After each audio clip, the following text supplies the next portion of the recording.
Baiklah, yang pertama ada prinsip dalam hukum Islam.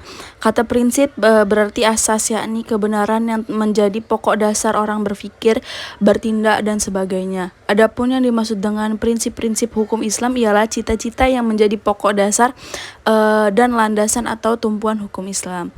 Baiklah, adapun prinsip dalam hukum Islam itu diantara lain adalah Baiklah, yang pertama ada meniadakan kesempitan dan kesukaran. Contohnya, yang pertama orang yang sedang berpergian, sakit, dan dalam keadaan hamil atau menyusui boleh tidak berpuasa.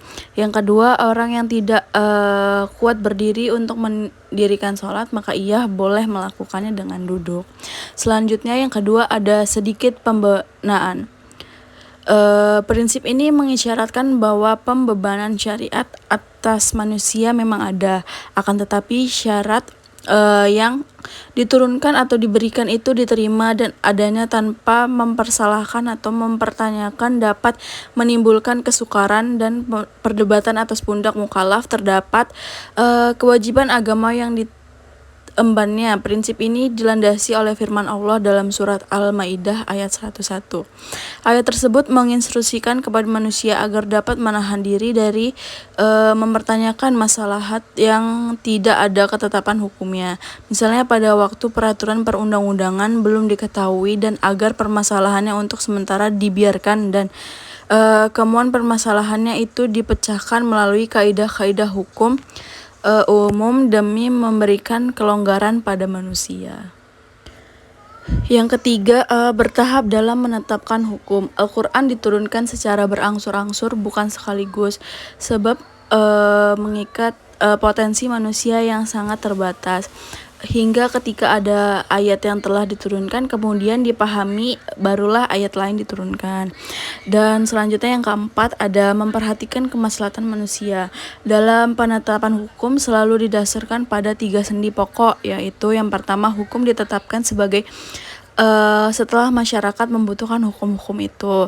Yang kedua, hukum-hukum ditetapkan oleh suatu kekuasaan yang berhak menetapkan hukum dan memudahkan masyarakat ke bawah ketetapannya.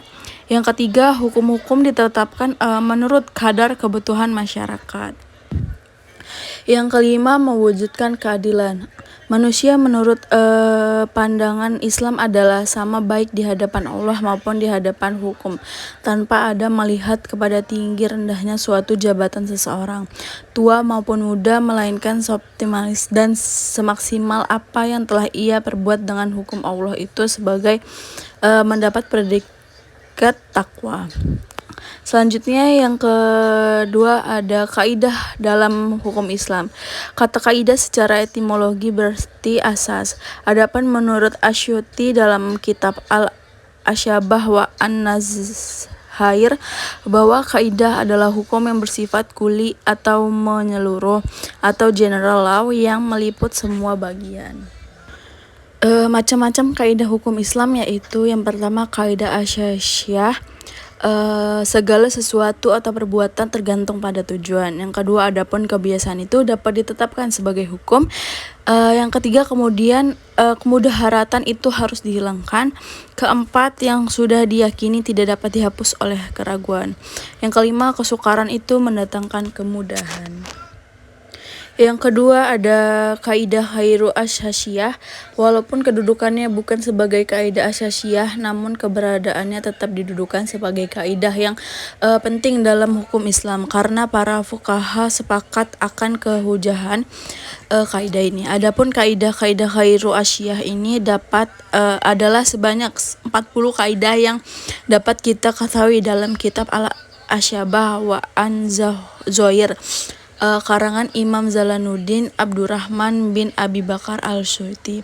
Kemudian ditambah lagi dengan 68 kaidah yang terdapat dalam kitab Al-Mazalatun Akamil Adiyah yang telah disempurnakan oleh Mustafa Ahmad Azharqa.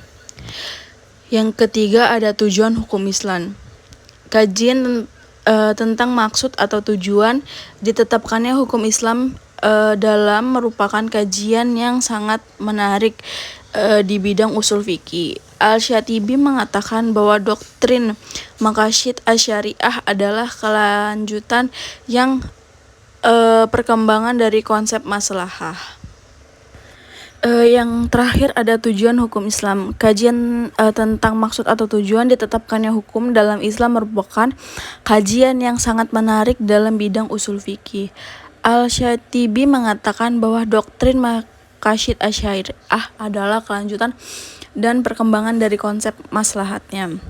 Tujuan hukum Islam atau Maqasid Syariah adalah memelihara agama, memelihara jiwa, memelihara akal, memelihara kehormatan, dan yang terakhir adalah memelihara harta kekayaan.